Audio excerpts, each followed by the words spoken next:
I wanted to talk to you today about this book, Lean Semesters, How Higher Education Reproduces Inequality by Sekile M. and Nzinga. So a lot of the books that I'm talking about lately have to do with higher education and inequalities. And that's because I myself am a sociology professor and I'm currently researching the situation of faculty in higher education. And so I'm reading a lot of books about what's happening in higher education as an academic workplace, how it's changed over time, how it incorporates different demographics, just the neoliberal aspects to higher education that have been developing since the 1980s. And so this book just examines one particular demographic and the impacts of higher education. And one of the central ideas here is that higher education has this ideology of being something that can raise your status in society, can get you a better job, can provide some upward mobility. And so those kinds of ideas come out of this post-war boom and development of higher education. But since the 1980s, a lot of state budget has been withdrawn from the university system, shifting the burden from the state to the students themselves, and has developed this entire financial student industrial complex. So in this book, she's talking about how Black women are trying to get PhDs, master's degrees, entering into graduate school as a way to try to achieve that upward mobility, but in reality, it sets them back even further through student debt, through the opportunity costs of the time spent in higher education, and so on. So let's get into the details. The introduction is called "The University is Hyper-Producer of Inequality." And of course, this is contrasting to our assumption and our ideological background in this country of the development of higher education and its ideological aims and purposes of providing a place for self-actualization, for self-development, for education, knowledge, and for equality, right? The more people that can enter college, they can get better jobs, they can make more money, and theoretically have more equality in society. But things have really changed over the last 100 years of higher education system. So just imagine the beginning of the system where it's really created for these well-off white men who have property, upward mobility, and they are a very small percentage of the population that is going to go to college to get a bachelor's degree, and very, very few people are going to get, PhDs and the graduate degrees. So back in the 1950s, about 8,000 PhDs were minted every year, whereas nowadays there's about 55,000 PhDs minted every year in the United States. More and more people, especially folks first generation, people who have been raised in poverty, working class folks, people are encouraged to go to college to get higher paying jobs and a better chance of being more established in the middle class. However, we don't consider that the university itself is reifying social class. And so this author, Sekile M. Nzinga, has an interesting perspective because she does have a background in social work. And so she was working with clients as a social worker before her entry into the higher education space. And she was surprised to still hear some of the stories that reminded her of her clients' lives now coming from people that were graduate students, that were adjunct professors, and people that you would assume are really starting to establish themselves more in the middle class. So within this introduction, she says she was a tenure-track academic, and she felt as if she were an outsider within this institution. And she states that she began writing this book to map the lives impacted of neoliberalism and to name the opaque ways in which the market practices of contemporary higher education institutions are compounding inequalities for Black women in the 21st century. The corporatized university is systematically and en masse indebting Black women, then disposing of their bodies and their intellectual contributions as well as their potential.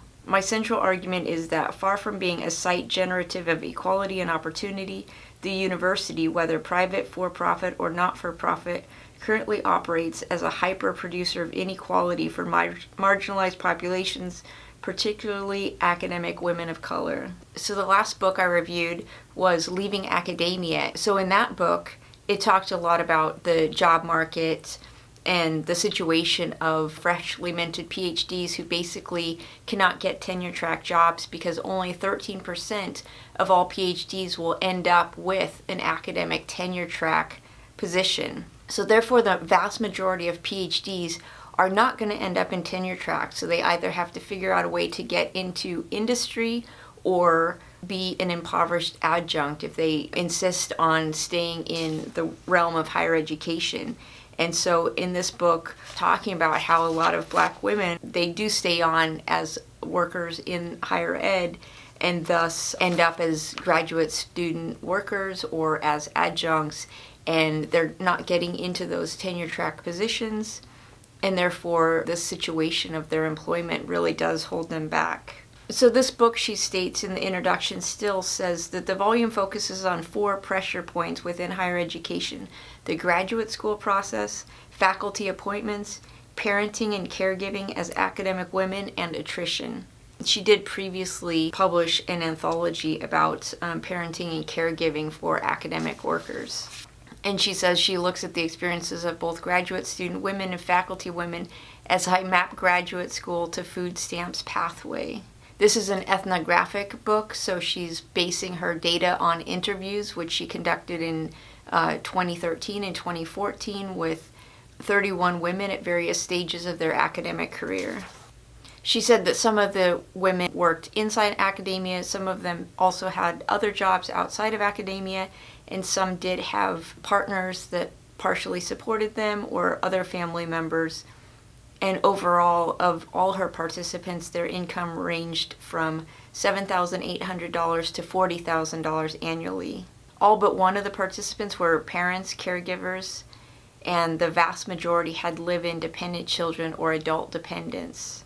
And she says that over a third of her participants did not want to be directly quoted, fearing that they would be exposed, given the low numbers of academic Black women working and studying in higher education. And so this is the issue that survey and statistician researchers think about when they're looking at those small marginalized populations. And so ultimately, she just wants to bring witness to this particular demographic within higher education and their experiences. And it is important to put this in the context overall of higher education and the neoliberal push that has shifted the financial burden from the state onto the students themselves. And so now we see that students with bachelor's degrees and of course graduate students suffer and carry a tremendous student debt burden that will impact the rest of their lives. Chapter 1 is called Mortgaging Our Brains: Black Women, Privatization, and Subprime PhDs. According to the statistics, for Americans, the largest debt that they take on is their house, and the second largest debt that they take on is student debt. And so we have a situation now where the average student takes on X number of debt for a bachelor's degree on average. But when you start digging into the demographics, Black Americans in particular carry the largest debt burden. And so this, of course, increases the more time they spend in school and when they enter into those graduate schools. And so she talks about how she opens this chapter talking about how she was on a panel talking about the neoliberal university, and she was really focused on the issue of student debt. And after the panel, she didn't receive any questions at all, and so she was wondering what was up with that silence. And after the panel ended, she says that some Black women came up and spoke to her privately, almost in tears. And she says on page 18, "The loud silence that I observed was produced out of the privatized and individualized shame that I had referenced in my comments." And so the situation with student debt is that people internalize this and they keep this information very private. We're very private about our talking about finances and how much money or debt we have. And even within families is, as I will review in a future book called Indebted, that even within one family, a child and their parents might not even share information about the the family's financial status. And so let alone when I ask my students if they talk to their friends about student debt, no one knows how much debt people are carrying outside of that individual. And so this becomes individualized, it's silenced, and it's wrapped in shame. And so on page 19, she says, rather, we should ask, to what extent and in what ways are women, people of color, and other underrepresented groups economically exploited by the practices embedded within a 21st century college education? So again, it's just reflecting this idea that when we think about college, we're really reflecting these ideas of the experiences of the boomer generation and how education was very affordable. You could work a summer job and pay for your education. But we're not really paying attention to the current situation in which higher education it relies on a huge debt burden to each student. And so on page 20, she says, questions that ask not just how many people are graduating, but at what cost and with what prospects. And so again, when we think about past generations, getting that college degrees really did solidify and guarantee that solid, stable job. But in the future, for the current and future generations, that stability of employment is not a guarantee at all. But this debt burden is guaranteed to affect their abilities for the rest of their lives. And so again, in this first chapter, she talks about how her interviews are with 3 different groups of Black women in higher education: those who earned their master's degree but were deeply interested in pursuing their doctorates, those enrolled in doctorate programs, and those who had recently completed a PhD. The majority of her participants were also teaching as contingent faculty, as adjuncts, and not as full-time workers. On page 22, she does get into the history a little bit, but she only goes back to 2008 and talks about the housing market collapse in 2008. But if we just think back, since the dawn of higher education, how the higher education institution relied on segregation. Education was segregated in the United States until Brown versus Board of Education. And so you have to go back until the 60s, the 70s, this kind of growth time within higher education. And then right in the 1980s, we see this neoliberal turn within higher education where the state pulls back funding. Historically, slaves, of course, were forbidden to learn how to read and write, to become educated. And then you have segregated schooling systems. And then you have de facto segregation, underfunding. And then you have this brief period, perhaps in the 60s and 70s, where people of color could enter higher education maybe a little bit. And then the 1980s, when a larger number of people are starting to go into higher education.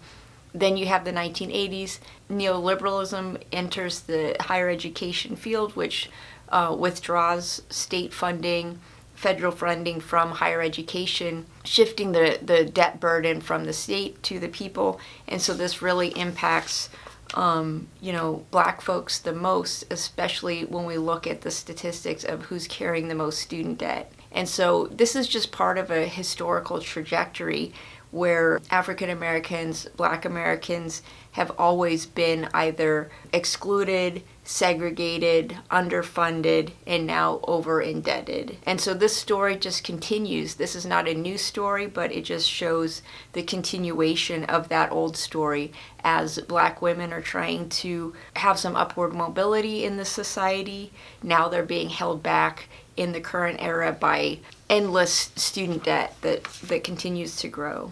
And once they even achieve those degrees, the bachelor's degree, master's degree, PhD, African Americans, she states on page 27, do not experience the same social and economic benefits of college degrees compared with whites and are disproportionately under and unemployed owing to structural racism. So those degrees still don't get them as far as they do for white Americans. However, she continues on page 27, their prospects without higher education are even more limited. She also talks about how pursuing a PhD overlaps with this kind of Black respectability politics in which she states, my interviewee spoke repeatedly of needing and wanting to secure the intellectual authority afforded by a PhD. And she quotes one participant, Alexis, who also asserts her hope that an advanced education can serve as a form of protection against others' judgments and attacks that impose heteronormativity on Black women. So getting that PhD with the hope that provide this kind of protection and social class that lend itself to having some respectability, some respect in society. In this chapter, on page 33, she states that 2012 report on student loan debt revealed that Black students have the highest private student loan participation rate in the country, and that approximately 81% of Black students currently borrow money compared to 65% of white students. And at the time of her writing, the United States mounting student loan debt was reaching $1.5 trillion. So this in itself is a student loan industry, student loan industrial complex, which will be covered in the book Indebted. Within the realm of this student loan industrial complex, one of the ideologies is to blame the victim, centering on the lack of financial literacy of people who take on this debt, and that, they shouldn't take it on if they can't afford it. But we have to remember that, these loans are guaranteed by the government, and that there's an entire industry that wrote the rules of these loans. And one of the rules is that student debt, unlike every other kind of debt, cannot be gotten rid of under bankruptcy. And so that's a rule really lobbied for by the industry itself. And not only is there a huge amount of debt burden placed on the most marginalized students, but sometimes even accessing those loans is a difficulty. So they might even still not even be able to access the amount of loans needed to pursue these degrees. And for the academic workers themselves, she talks about how in the past 20 years, they are now expected for the incoming faculty to teach, publish, secure grants at a higher rate in order to beat out the competition. And so we can see that for faculty that are entering into these tenure track positions, the standards are increasing exponentially every single year. And so the output and the requirements for the job just increase every year. And we also see within the labor market, the top schools basically provide all of the workers for the tenure track positions, and that people that attended a PhD of lower rank really have trouble getting a job at all. So the people at the top schools, are able to access these jobs, whereas others are not. So that also reifies this hierarchy of elitism within higher education. So chapter 1 kind of overviewed the neoliberal university and the current situation that the entire institution is facing, which is especially precarious for the most marginalized and financially vulnerable. So chapter 2 is called Ain't I Precarious? Black Academic Women as Contingent. And of course, this is referring to the quote by Sojourner Truth, Ain't I a Woman? So each chapter she opens with a quote from one of her interviewees. And in this one, she is talking to Dr. Wanda Evans Brewer in 2015, professor of English and Literature, who had worked as a contingent faculty member at a private liberal arts university and a for-profit university. She earned a PhD from a for-profit university and had a 6-figure student loan debt. She made less than $20,000 in 2015. She was also an Uber and Lyft driver. She rented out 3 bedrooms in her home, babysat, and received welfare assistance to make ends meet. So getting a PhD means that people spent probably at least 10 years in college overall, bachelor's, master's, PhD. And so that's a lot of time to rack up incredible amounts of student loan debt. And the largest student loan debts that are held in this nation, of course, are by people who have PhDs, who have medical doctor degrees, who have law degrees. And then in the end, when we remember that only 13% of people with PhDs are going to get a tenure track job, that means what for the rest of them? If they're an adjunct, then they can only be making maybe the max of like $40,000 a year, but more likely $20,000, $15,000, $10,000. On page 53, she talks about Monique, who became one of 3 African-American faculty members and one of 2 African-American women tenure-track faculty members to work at the university. And so just think about it yourself. How many black women, black male professors have you had? In my university, for example, there's about 5 full-time black faculty that I know of on the entire campus. In this chapter, she does cite a lot of numbers, and this book was published in 2020, so numbers quickly become outdated, but we can see the general trend. And so she's saying the U.S. Department of Education 2009 Fall Staff Survey reports that 75.5%, or 1.3 million of the almost 1.8 million faculty members in the United States, are now working as contingent contract professors. And of the full-time workers, only 10.4% of all faculty positions are held by underrepresented racial and ethnic minorities. Of these, 7.6%, or 73% of the total minority faculty population, are contingent positions. And she also says that it's important to note that the vast majority of tenure-track black professors are employed at historically black colleges and universities.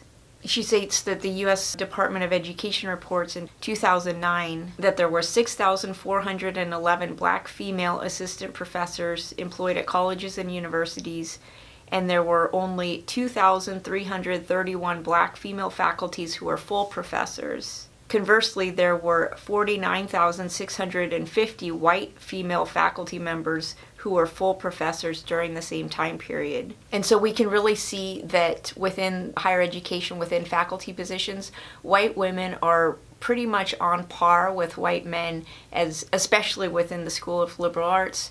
Perhaps there's still a bit of lag within STEM, science schools, and maybe business, I'm not sure. But within the School of Liberal Arts, definitely white women are pretty much on par with white men. And within my college in particular, I can definitely see that white women are really equal. I've even counted the numbers of white women versus white men who have full professor status. She also just talks about how hard these contingent faculty do work for their students, the bonds they create with their students. They really have a sense of purpose with working with their students and make themselves available. And of course, that kind of work that happens outside of the classroom, the preparation for class as well as the mentoring of students, is unpaid. But they do have this sense of responsibility. And it's also interesting to think about the student's perspective, because I do ask the students, do you understand the rankings of professors? Do you know if your professor's a contingent faculty or a full-time faculty? And they have no clue. So this type of ranking and inequality within the faculty is invisible to the students themselves, which is really interesting. And so I would encourage students to just be more aware of the situation of your professors and to pay attention to these clues. She does in this chapter also talk about the gatekeeping nature of hiring practices, hiring committees, and committees that do tend to continue to hire people that look just like themselves. Yeah, and she's mentioning that because the students don't know any difference, especially students of color are going to gravitate perhaps to faculty of color to look for guidance and mentorship, to connect to and speak to. And so those often can be contingent faculty members, and that extra time and labor devoted to mentoring students is unpaid and at the expense of, their other jobs, their other work, and so on. And within the hiring, people are working as contingent faculty, but they're still trying to apply and get those tenure track and full-time jobs.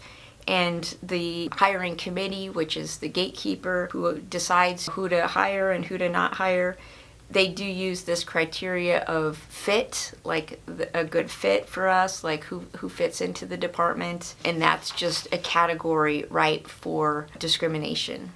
And also for people to move on from being a contingent faculty to get a full-time job, they've got to keep up with that exponentially growing, demanding job market. And so they need to publish a lot. And how can you publish when you're overwhelmed with your teaching duties? And I know on some hiring committees, they don't care about teaching experience at all, even though the job indeed is for teaching. What's cared about is the prestige of the university one graduates, the prestige quality of journals that one publishes in, the amount of publications one does, what kind of prestige and grant writing this person can bring to the academy. And so you can see from that perspective that it's just not going to be someone who has been laboring unduly as a contingent faculty member. It's going to be someone from the top elite Ivy League schools, someone who's fresh PhD, someone who has publications, grants, someone who has good committee members that are famous or well-known or well-connected, that provides those connections and resources to that student, and then who then comes to be hired in the institution. And so this chapter 2 on precarity is just about the impossibility of the academic job market and the precarity of the adjunct positions, and that students don't know any different, and so they really rely on these adjunct professors who can provide this kind of mentorship, which the full faculty, who might be predominantly white men and women, might not have that connection with students of color. Chapter 3 is called Families Devalued, Black Academic Women in the Neoliberal Era's Family Tariff. And so this, of course, reflects back the author's previous work that she published an anthology book on Black women academics and their family responsibilities, being mothers, being caretakers to children. And she already stated in this book that pretty much all her participants were caretakers, were mothers, or caretaking for adult family members. So one section is called Academic Mothers Navigating the Neoliberal University, but especially for Black women in the academy, as the author states, they face an economic and career penalty as a result of pregnancy and motherhood, and their sexuality and reproduction are at risk of being viewed through a racialized lens as well. So she's talking about the role of this concept of the maternal wall within academic labor. And she says that of court cases based on gender discrimination, that very few of them actually come to trial and are awarded to the person bringing the lawsuit, but that the successful gender discrimination cases often rely on discrimination based on pregnancy specifically.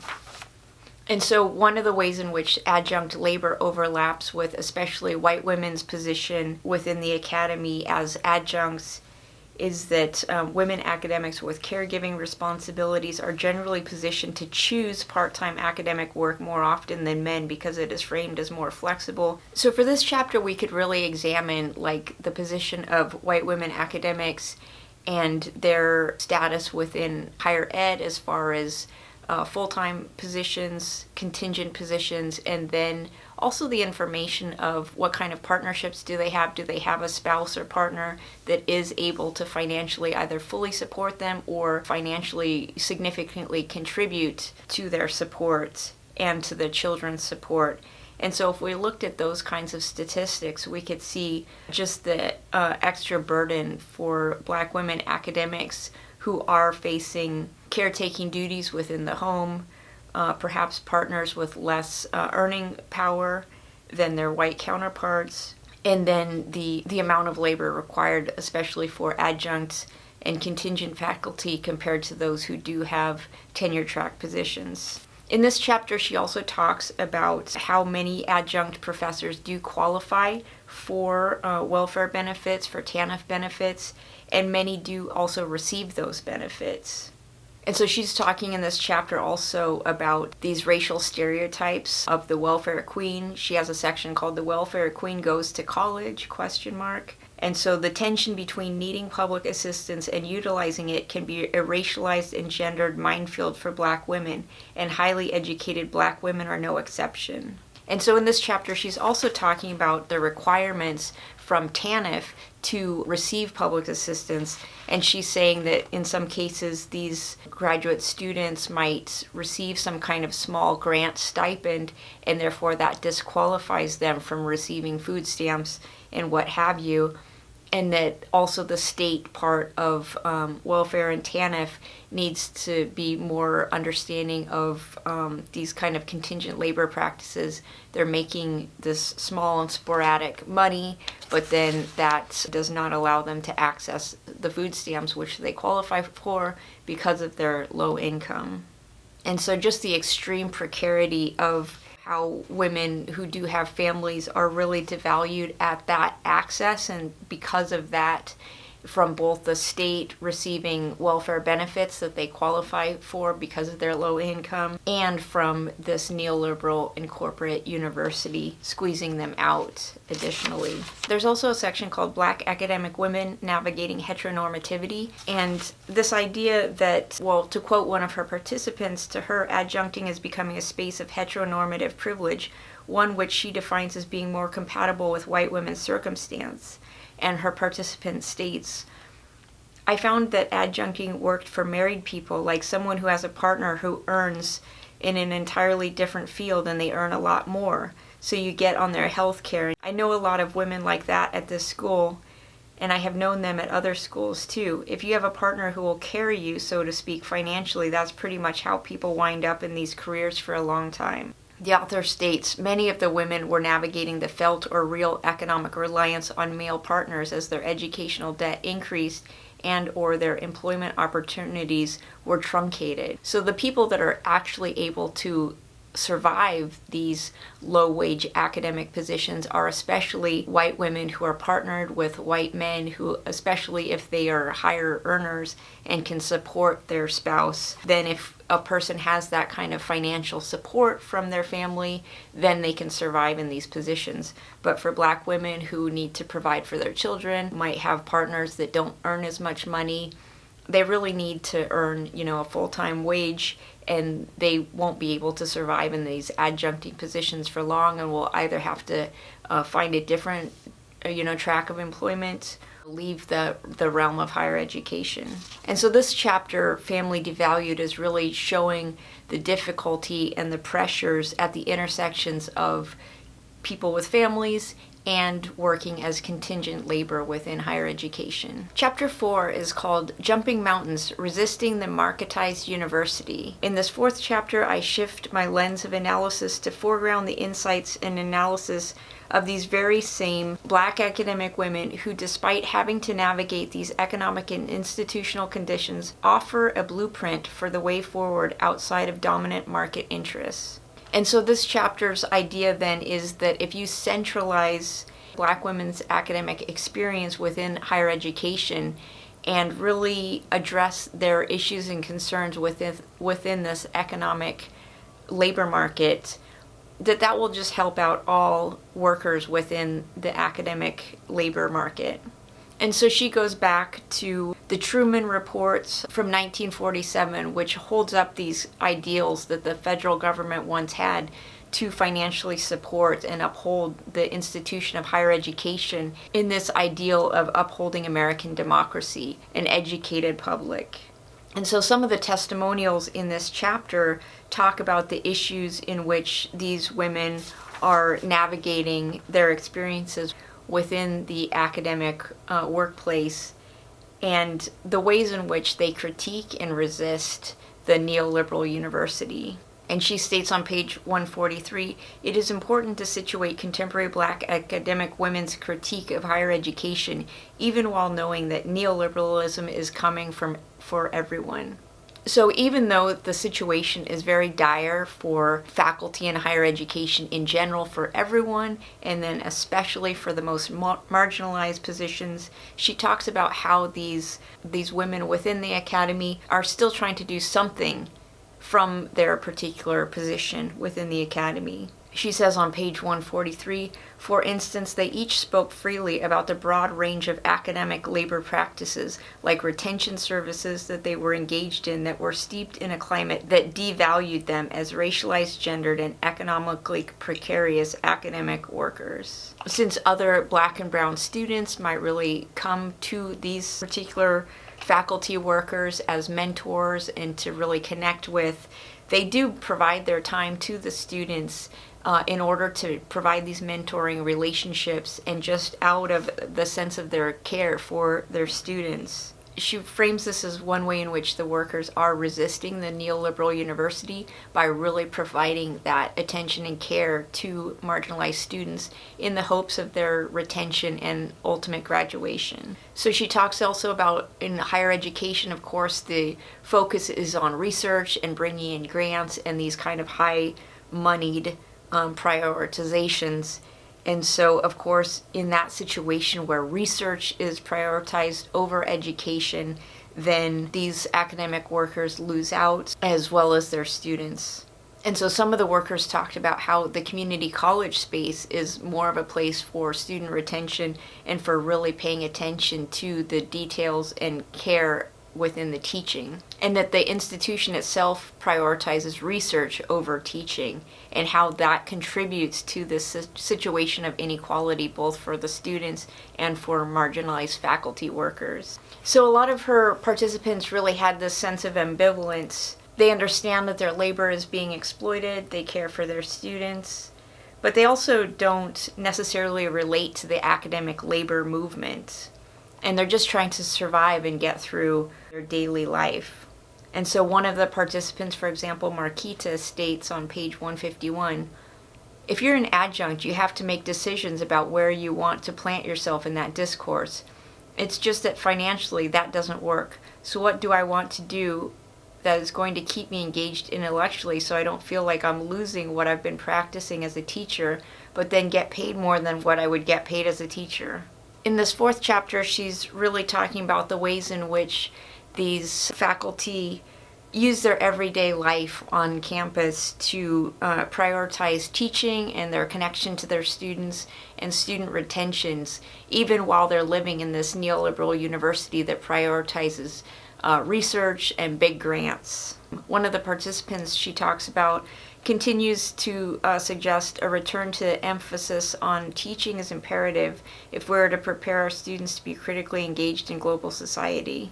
Talking about these bigger changes in the neoliberal university, where the shift is from student learning from the liberal arts perspective to one of skill-based and professionalized education, oriented just to employment afterwards. Not only are these faculty living within this neoliberal corporate university where they're working as adjuncts and spending time with all of their class load, the hierarchy within the university, of course, emphasizes big grants and research and fetishizes the intensified work culture. As these folks labor within the classroom, they're not really able to make a scholarly contribution to their field, in which many of these folks are focused on the fields of women's studies and ethnic studies and focusing on social justice and inequalities. And those fields also came out of social movements of the 60s and 70s, and those fields are the first to be cut now under the neoliberal university. So these adjunct workers do make strong connections to students that might be first generation, that might be black and brown, that might be struggling within this institution. And one of the tenets of the university does stress having this distance between professor and student. And for a lot of these adjunct workers, they really relate to their students seek them out. And so they do become close to their students and don't maintain this kind of assumed social distance within the university. They also talk about a form of resistance of decolonizing the curriculum. So they really do bring an emphasis and focus on inequality in society into their teaching, into their curriculum, and to also just read and cite authors of color. So a lot of times Black studies, African American studies is marginalized into a distinct discipline and not included within the core curriculum. Her conclusion to the book is called Statement of Solidarity. And she talks about her own personal story again within this concluding chapter, and states that since she started writing this book, she is no longer a faculty member, and that she had taken on 2 different jobs, one as a researcher and one as an administrative role as the director of a campus-based women's center.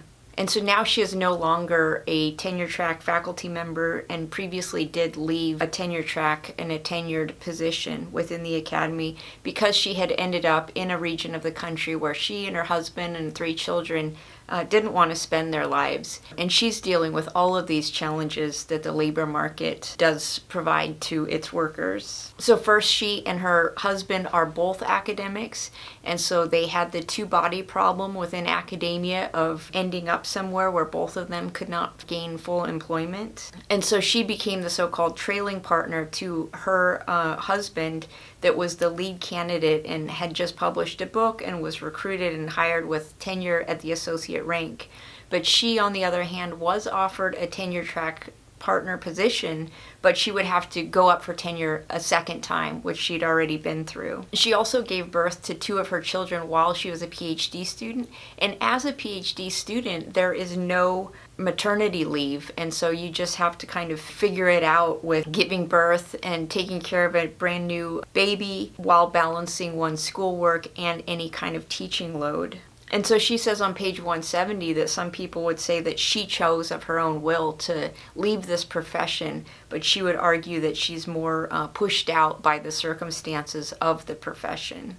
She also suffered herself from ballooning student loan debt, and she says that after 19 years of earning her PhD, she still has a ballooning 6-figure student loan debt.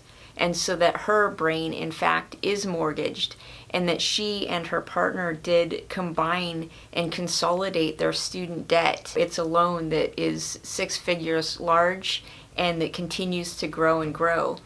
And that his loan had been smaller than hers because he did grow up middle class, completed his undergraduate studies at an in-state university, and benefited from financial support of his family. And she says that after 15 years of paying our student loans, they have only ballooned. She says that she herself was never a contingent faculty like her participants in this book, but she has always been structurally contingent and disposable as a first-generation, college-educated Black woman and mother. I was the first Black woman at my former institution to gain tenure in 21 years. I belong to the 2% of Black women in the United States who earn PhDs, and an even smaller number who gain tenure in the rank of full professor. And she also talked about how when they were having their children, her partner's early career fared slightly better because his former institution offered junior sabbaticals, but he did not receive parental leave when our daughter was born. And so in conclusion, she states that the women who shared their personal and professional lives with me were aware of the mountains they face, but moved through the world with transformative perspectives about higher education and viewed education as the practice of freedom. And that ideal is against the United States holding $1.5 trillion in student loan debt that continues to balloon well past consumer debt, affecting millions of Americans and Black women and their families disproportionately. The labor movement does not have a nuanced and intersectional understanding of the complexities of race and gender within the profession. And so this book serves as a call to action by amplifying the voices of promise and prophetic Black academic women, and by mapping the impact of the current inhumane and market-driven practices of higher education on their lives. And so she says that by focusing on the situation of Black women in higher education and other marginalized workers, that if we provided those folks the support, that would help the entire faculty situation. And so by focusing on the most marginalized workers within the academy and the students as well who are struggling, we can more fully be more oriented towards the ideals of higher education, which is one of a equalizing and democratic ideal and process, but the reality is one that is just creating citizens who are indebted to this institution. And so this book, Lean Semesters, is a great wake-up call to the situation of the neoliberal university and how it's affecting the most marginalized students and academic workers. And I know that, for any of us who've entered into the world of higher education, it's almost impossible to avoid taking on student debt. And so please do in the comments share your stories of your student loan journey and how you were able to escape it or continue to suffer that burden. It's almost impossible to avoid the issue of student debt and how that impacts the future of our entire life trajectory. And we as professors are also concerned about indebting our students as well. So please do share your comments and experiences of student debt and how you've managed this situation and what your fears are with the new developments of the neoliberal university. So thank you for joining me, and I look forward to learning about your experience as well.